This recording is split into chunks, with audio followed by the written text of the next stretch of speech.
So when you're off work hours, are you the person who is not at all accessible, sort of accessible, or the person who anytime your phone gives you a notification, you go right to it, even though you might be on personal time, vacation, not in the office?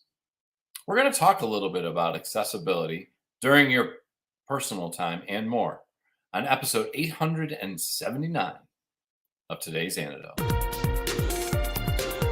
Stay tuned for today's Antidote, brought to you by the Renegade Success Network. Today's Antidote features a healthy dose of thought-provoking insights and information for business owners, entrepreneurs, leaders, and nonprofit professionals. Each day since March of 2020, this program has offered that one thing to help you continue on your own unique pathway to success. And now, Renegades, we bring you Bob Graham and Tom Brush. Tom, I'm going to break in with breaking news. Right before the program started, I was checking my email. Nobody won Monday's $900 million jackpot, but a ticket worth $500,000 was sold in Baltimore County. I believe you live in Baltimore County. I do. I believe that you buy lottery tickets from time to time. I bought one yesterday. Have you checked the numbers, Tom? Because if you've checked the numbers and you win, we will not be doing this program anymore. And I expect my cut of that. So, Wait. Why? $500,000, you don't need me. What? I'm not sure that's the only reason that I do this. Have you Yes. checked? Do you have your numbers in front of you? No, my wallet's upstairs. Tom, in the interest of, what we're doing here, could you please go get the numbers? Are you serious? I'm dead serious. This would be the best broadcast ever if you actually won. But of course we're recording. So maybe why don't you go through your you go get your ticket and I'll do your usual opening. All right. All right. Hold on. Welcome to today's Antidote. We're waiting with bated breath for Tom to come back with his lottery ticket. And didn't expect this, but hey, it could happen. In the meantime, here's the beauty of the situation. We are doing our broadcast. And if you've got something to comment, like, hope you win, Tom, feel free to put it in the comments or any other useful comment. We are recording this episode, so this is actually Tuesday afternoon. We will not be able to respond in real time to those comments, but that's okay. You can still comment because someone might like what you have to say, and they might value what you have to say because you use words that they probably haven't used or describe it in a way they've never described it before. And at the end of this program, Tom and I will each give our today's antidote, which is that one thing that we've come to realize through the course of our discussion will give us something to think about, maybe something for you. So are you ready, Tom? Well, here's the thing. If I win, do I want everybody to know, all the hundreds of thousands of people who watch this show, to know that I've won? Let's go for it, Tom. It'd be okay. So you're going to handle all the inquiries that I get when I... Yes. All right. Powerball? The winning double play numbers in the July 17th drawing. Did you play double play? No. It's got a Powerball. Yeah. Okay, what are the numbers? 9. Nope. 37. 38. Nope. 38. All right. 62. 62. 69. And the Powerball was 23. Those numbers again are 9, 37, 38, 62, and 69. The Powerball was 23. Now stay tuned for the next program on our TV. Oh, sorry. I got carried away. The Powerball was what? 23. I was only one off of that. I had 24. Oh, Two numbers. That get me anything? Probably not. I don't know. Look at the back. If you got like two numbers, you might get like $3. Doesn't it say on the back? You probably have to go to their website. He's going to go right now, folks. Now he's into it. So while he does that, we're going to talk about accessibility during your personal time, because Tom clearly has moved into his personal time and he is not accessible right now. I let the beast go, and now the beast is totally engaged. This is your idea. It was. I take responsibility. So I'm going to start talking about accessibility, and during your personal time, this has always been a struggle for me. I've gotten better about this in the last couple of years. I actually have a weekend day now where I do no work at all. And I didn't used to do that, but now I try to make sure that one day a weekend I don't do any work. And if I'm doing something fun and it's involving a lot of time, effort, or money, I will often not work at all. So in fact, this weekend, I'm going to a beach for the weekend, and I will not be working at all from late Friday afternoon until Sunday evening. And in the past, I would apologize for that. And this time, not so much. Did you do your celebration? My celebration was we got to do the lottery thing live. Well, here's the, well, it's not really live because we're recording this show. Oh, good point. Would have been interesting. Well, oh no, because this is the next day after. So I did buy a Mega Millions ticket as well, which is like 600,000. Okay. Or 600 million. And that will go 600,000, 600 million. That's, it's a rounding error. 10. What's the big deal? And anyhow, just for those inquiring minds who want to know, to win anything, you have to have one number and the Powerball. You win $3. If you have two numbers and one of them is the Powerball, you win $7. I guess you got to get them all to win. The big prize? Yes, you have to get them all to win the big prize. That is exactly right, Tom. I know that much.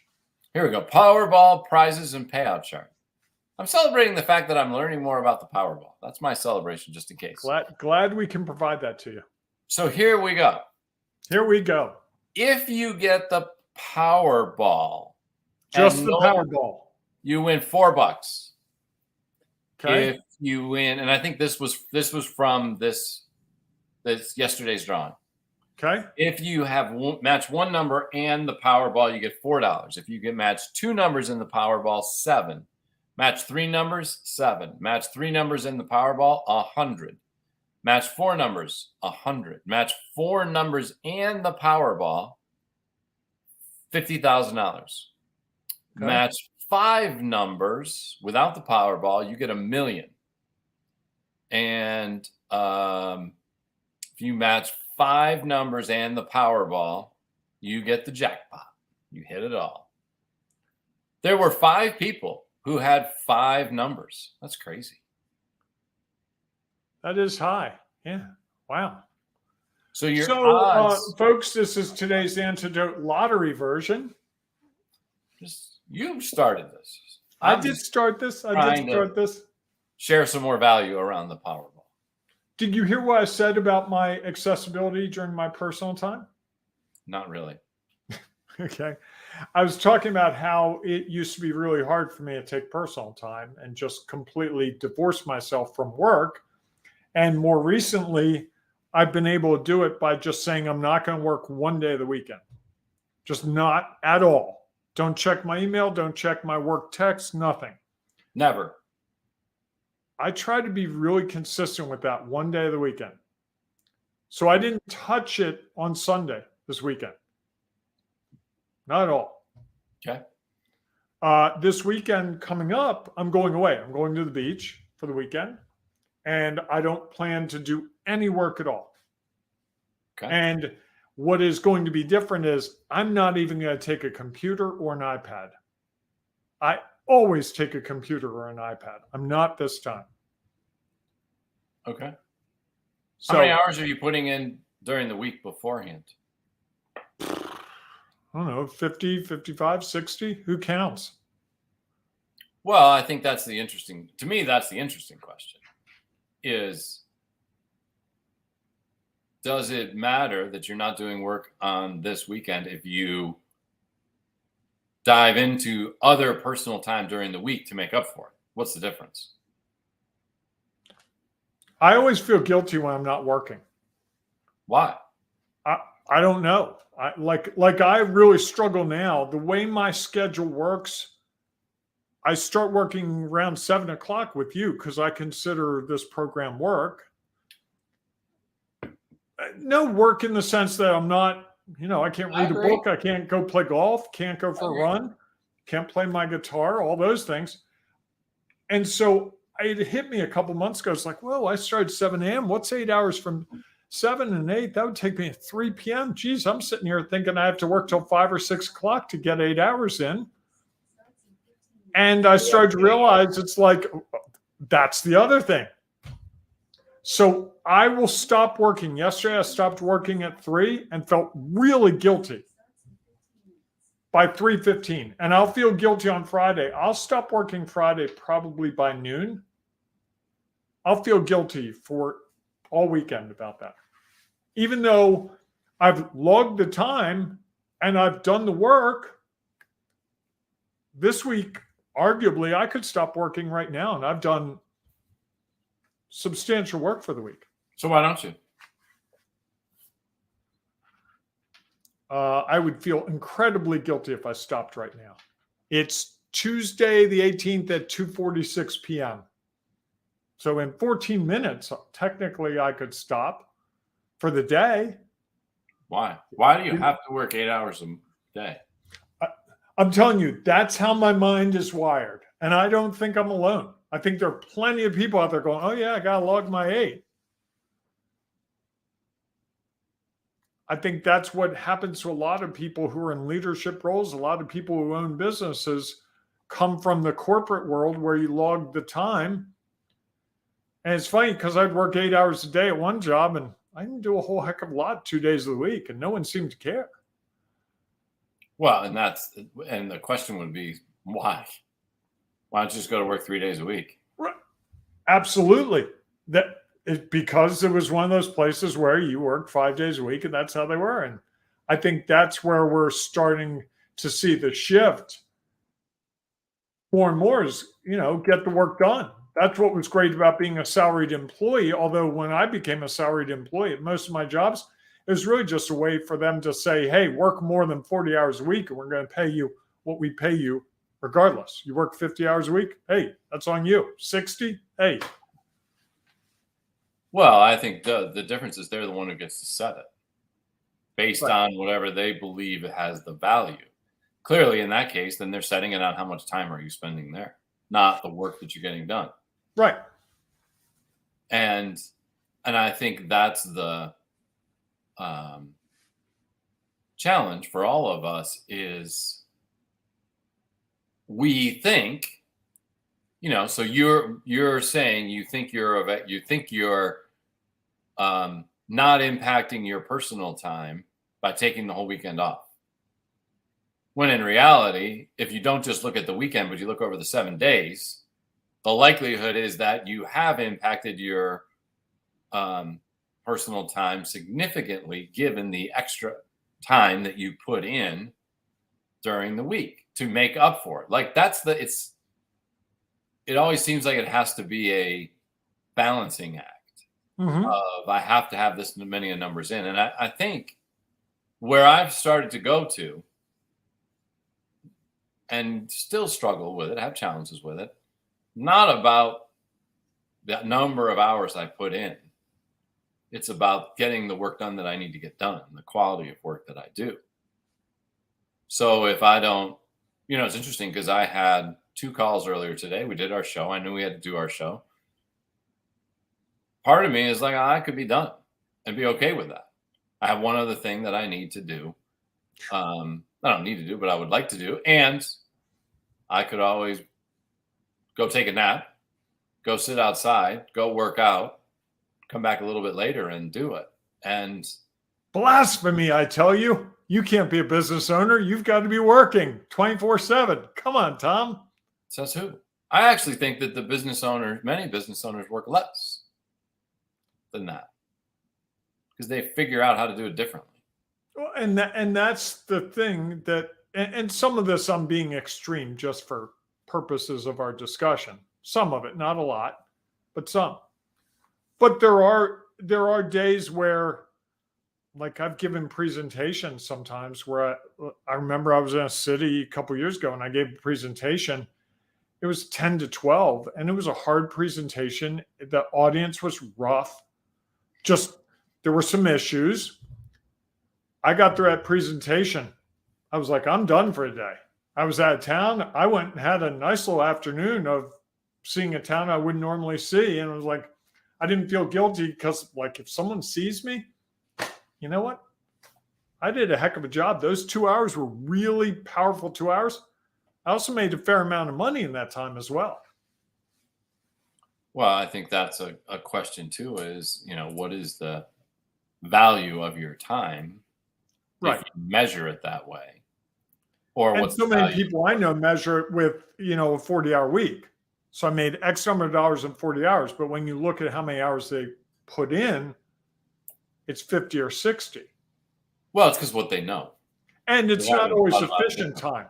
Like there are days where I'm not doing things. I would be better to just stop working at 2 o'clock or at 1 o'clock when I'm just not, it's just not working that day for whatever reason. And I struggle to do that. So you likely push through, right? I do, with diminishing results. So what would it get you to not do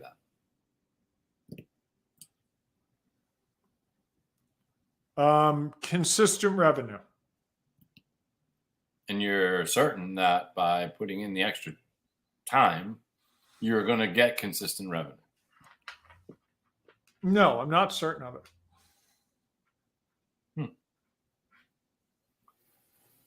Well, I think that's the challenge, right? Is that you are making assumptions and creating expected results. Yes. And here's the thing. I think and what ends up happening is that when those things don't go the way we plan, rather than say, maybe we need to do something different and do less, we decide we need to do something different and do more. So that we feel like we need to give up more and more of our personal time and spend more and more time in our business, become more accessible to others, and that is going to have an impact on our results. And I'm not so sure that's the case. I'm definitely not so sure that case. I think that mindset is prevalent. It's really hard to break that. That time equals money, and I've got to log the time to log the money. Even though, I've said to some of my clients from time to time, it's like, I had one client who was like, I just did a $4 million deal. I was on a call for 20 minutes, said the things that got them to sign. I'm going to take the rest of the day off. I'm like, the day? Dude, take the month. Why? It's a lot of money. And he's like, well, I'm going to take the rest of the day off. And so I text him in the afternoon, hey, how's your day off? He's like, oh, you're not going to believe it. I checked in at 1 o'clock and someone had a problem and I was on the phone for 2 hours with them. And my question was, what was the problem? Was it necessary for you to be on the? No, it was easier to deal with because he was on the phone. I was on the phone. We had the time. And I said, okay, that's a choice. And I think often we make that choice. I make the choice to work one day, part of a day on the weekend. I make the choice to text you Sunday evening. Do you truly make that choice?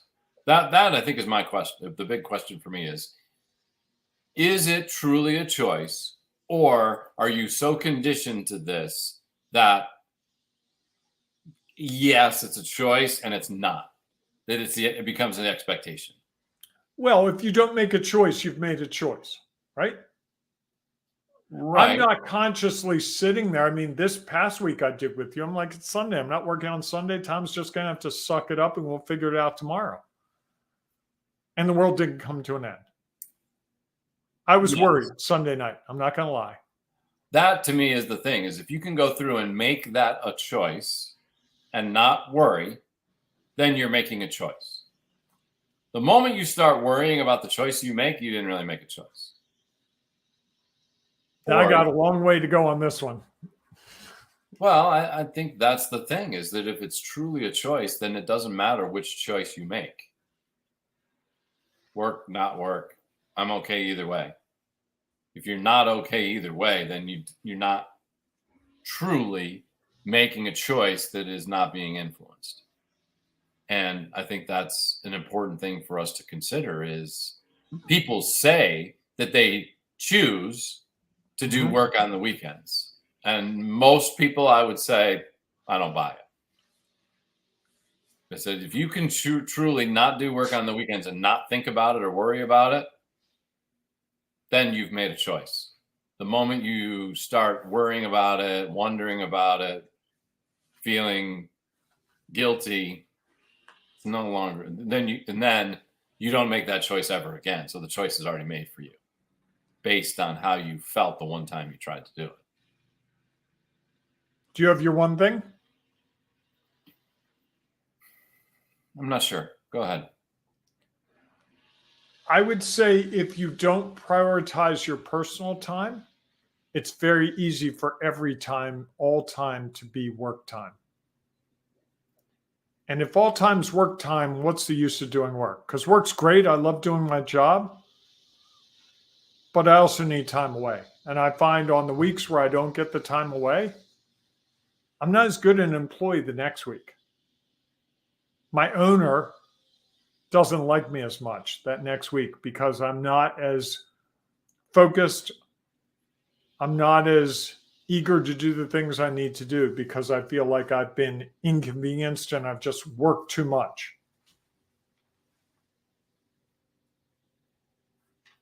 Okay. How about you? I guess I would say that,